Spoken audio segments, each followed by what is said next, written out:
কারণ এই যে ৮০ দশকে আওয়ামী লীগ, বিএনপি, জামাত সবাই এর সাথে বিরুদ্ধে ছিল। আবার ওই আওয়ামী লীগ, জামাত এর সাথে সাথে নির্বাচন করেছে। আবার ৯০-এর পরবর্তী পর্যায়ে সবাই ছিল এর সাথে বিরুদ্ধে। আবার বিএনপির বিরুদ্ধে জামাত, জাতীয় পার্টি, আওয়ামী লীগ এক হয়েছে। ইব্রাহিম ভাই বলল যে এই জামাত এবং আওয়ামী লীগ জাতীয় পার্টিকে প্রতিষ্ঠিত করার জন্য ঐক্য হয়েছিল। ইব্রাহিম ভাইকে সবিনয় অনুরোধ করব, আপনি ৯১-এর লিস্ট দেখেন।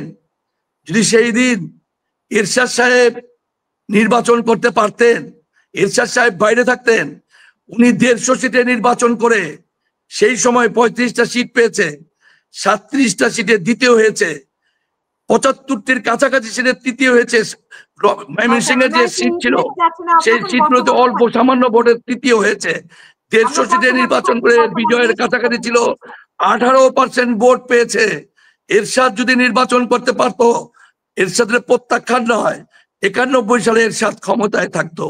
৯৬ সালে যদি এরশাদকে বক্তব্য দিতে দেওয়া হতো, তাহলে ৯৬ সালে আবার এরশাদ ক্ষমতায় আসতো।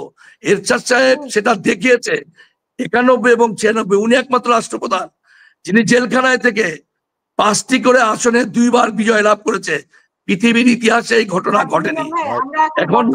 এখন আওয়ামী লীগের যে লকডাউন, সেটাতে জাতীয় পার্টির আনুষ্ঠানিকভাবে আমাদের দল থেকে কোনো কিছুই বলা হয়নি।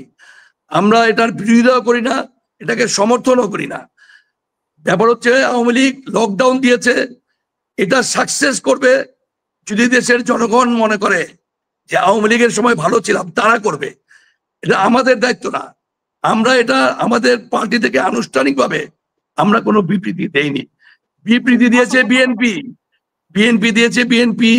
বিএনপি বলতেছে, যেটা ফখরুল ভাই বলছে, আপনার মুখ মাধ্যমে শুনলাম, ফখরুল আলমগীর সাহেব বলছেন যে আওয়ামী লীগের পাশে আমরা আছি। এখন ওনারা অনুভব করতেছে যে সামনে তাদের আওয়ামী লীগকে দরকার পড়বে, লকডাউন সমর্থন করলে বিএনপি করতে পারে। আর ফখরুল আলমগীর সাহেব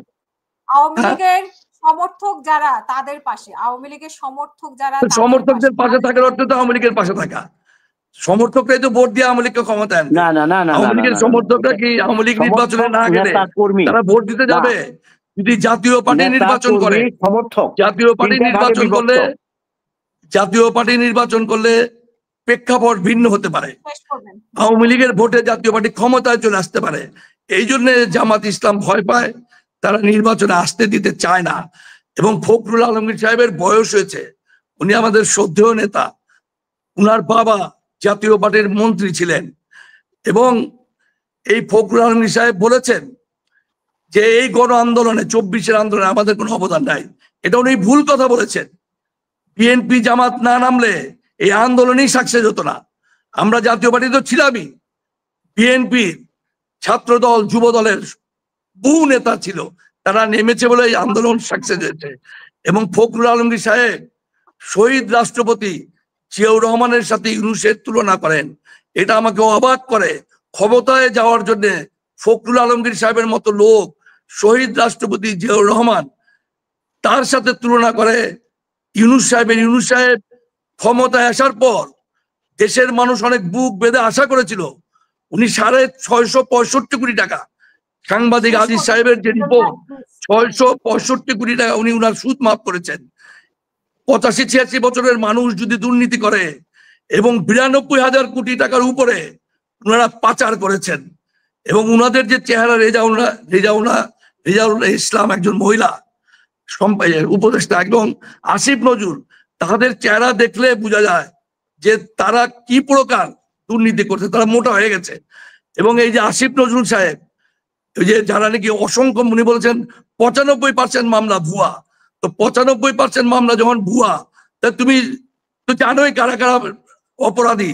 তাদের বাইরে যারা আছে নাম বাদ দাও, তাদের নাম সে বাদ দেন। সে বলে পুলিশ সিদ্ধান্ত নিয়ে বাদ দেবে, ওই যে বিচারকরা সিদ্ধান্ত নিয়ে বাদ দেবে। মানে ঘুষ খাওয়ার, টাকা খাওয়ার আরেকটা সুযোগ আসিফ নজরুল এই মামলায় করে দিতেছে। যারা মামলা খেয়েছে তাদেরকে এখন লক্ষ লক্ষ টাকা খরচ করে এই মামলার থেকে নাম বাদ দেওয়াতে হবে। এবং এই ঘুষের যে টাকার ভাগ, আসিফ নজরুলের কাছেও যাবে। তো জনগণ দেখবেন এই দেশেই বিচার হবে, আমরা এই দেশেই বিচার দেখতে পারবো। এবার হচ্ছে বাংলাদেশের মানুষ ভালো নাই। সবচেয়ে সমস্যা হচ্ছে গত 1.5 বছর আমরা নিরাপদ না। আমি অনেক সত্য কথা বলতে পারি না।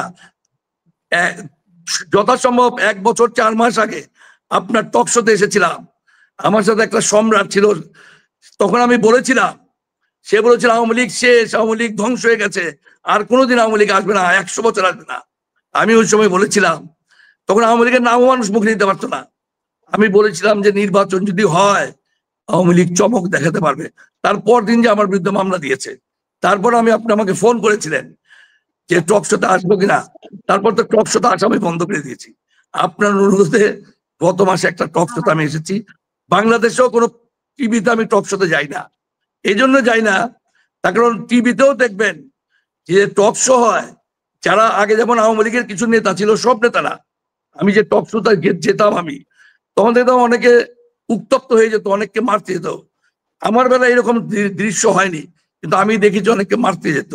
এখনো একই অবস্থা, যারা ক্ষমতা যায়, যারা বিরোধী দল, এখন তো বিরোধী দল শুধু জাতীয় পার্টি, আর ওখানে মাসুদ কামাল আছে, তুষার সাহেব আছে, কিছু লোক আছে যারা সত্য কথা বলে, আনিস আলমগীর আছে, এদের সাথেও কিন্তু যারা ক্ষমতায় তারা উত্তপ্ত তর্কে জড়িয়ে যায়। তো দেশের মানুষ অনিরাপদ। আমার বাড়িতে কখন হামলা হবে সত্য কথা বলবো কিভাবে? চাঁদার কথা বলতে পারি না, আমি সন্ত্রাসের কথা আমি বলতে পারি না, বলবো কিভাবে? বলার পর আমি রাতে বাড়িতে নিশ্চিন্তে ঘুমাবো, এটার কোনো নিশ্চয়তা নেই। বাংলাদেশের জনগণ অনিরাপদ জীবনযাপন করতেছে শুধুমাত্র ডক্টর ইউনূসের জন্য। যে কোনো মুহূর্তে যে কোনো মানুষের বাড়িতে হামলা হচ্ছে, এটার প্রতিবাদ হচ্ছে না, প্রতিরোধ হচ্ছে না। তো এটার জবাব একদিন বাংলাদেশের মানুষ নেবে। যেমন 24 আমাদেরকে একটা গণবিপ্লব শিখিয়েছে, সেই বিপ্লবে কিছু ছাত্র নেতা তৈরি হয়েছিল, এদেশের মানুষ অনেক আশা করেছিল এখান থেকে আমাদের সত্যিকারের নেতৃত্ব বেরিয়ে আসবে। সেই নেতৃত্ব বেরিয়ে আসেনি দুর্নীতির জন্য। সবাই না, অনেক ছাত্র নেতাদের কার্যক্রম দেখে পদ দেখে চলে গেছে। যারা এখনো আছে ছাত্র নেতা হিসাবে এনসিপিতে, বেশিরভাগ দুর্নীতিতে জড়িয়ে গেছে। এরা দুর্নীতিতে না জড়াতো আমরা মাথার তাজ বানিয়ে রাখতাম এদেরকে। 24-এর যে এরা ভুল করেছে, মুক্তিযোদ্ধাদের সম্মান পায়নি।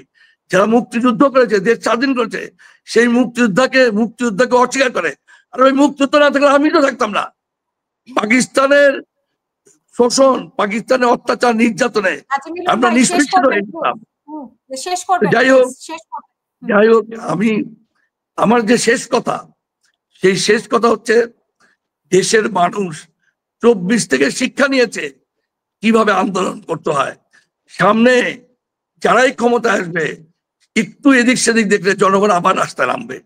আর এই বর্তমান সরকারের যারা যারা দুর্নীতি করতেছে, সবার বিচার এই দেশের মাটির হবে। যেই দিন নতুন সরকার আসবে, প্রথম দিন লক্ষ লক্ষ মানুষ নামবে এই উপদেষ্টাদের দুর্নীতির বিচারের দাবিতে। আমার কথা লিখে রাখেন। ভালো থাকবেন।